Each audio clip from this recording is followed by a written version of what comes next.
Hello there, Ray here, and I'm joined by Ping Yu, one of the Protect members, and today we'd like to show you a modified version of Cade's Perimeter Maker. The machine consists of a two-way flying machine which will duplicate TNT and drop it downwards onto the blocks below, which will destroy them. Then it also has a holding bay which will initially push it down 1 meter at a time.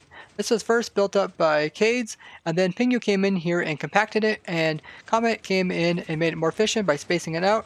On the backside we have bumpers which the TNT duplicators will bump up against, and this will send them back the other direction. These designs were made by Comet, and this will allow them to be two-way, and then they come into their holding bay. That machine will sit in the holding bay until it is ready for it to take off again. Here we have a two-way flying machine that Pingu made, which allows us to make a lot of delay very easily. And what this machine will do is that when it's activated, it will fly upwards, and it will go up into, it reaches this returning part here, and this segment here will return the flying machine, and it will also set itself down 1 meter as well. This way it's really easy to make a lot of delay. So after the delay system will return, this will give enough time for the sweepers to be back in its holding bay. Then the TNT dupers are sent off again, then a short delay later, then the water sweepers down below will also be sent off.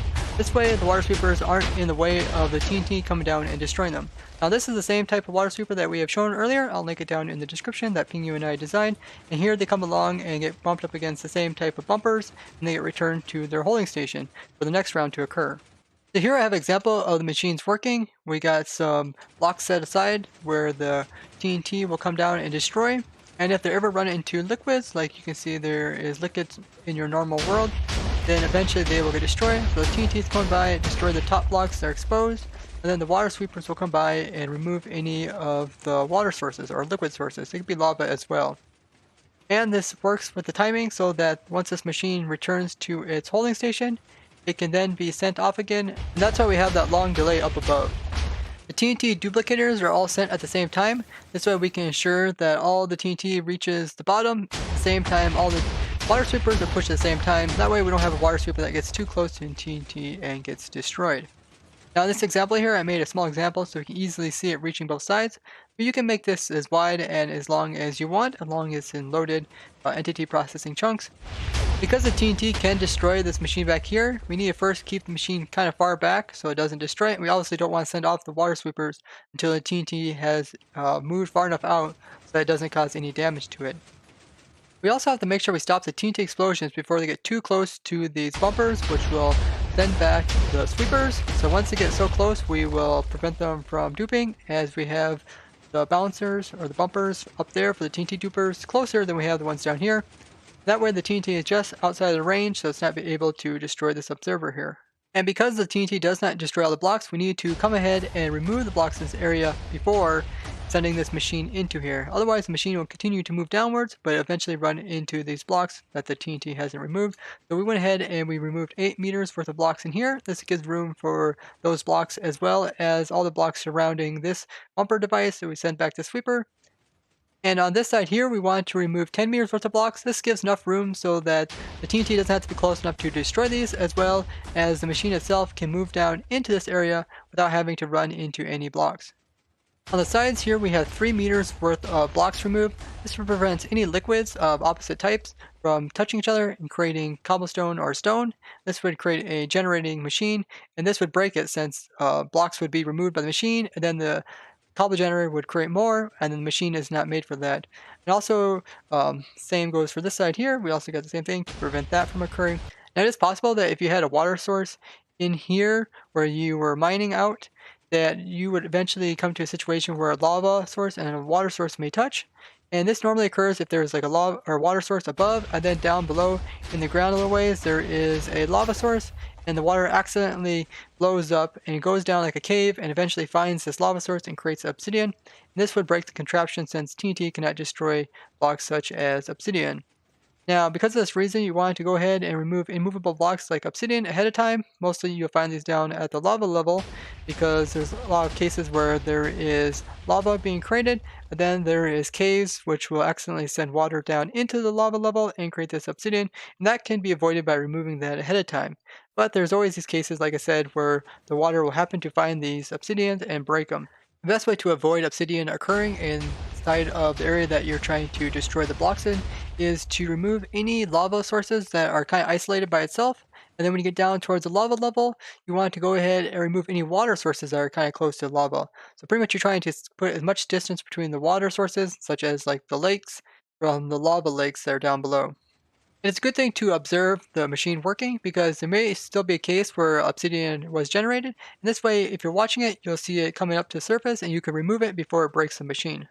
The TNT duper as well as the water sweeper will inch down meter by meter, slowly removing all the blocks in your entire perimeter.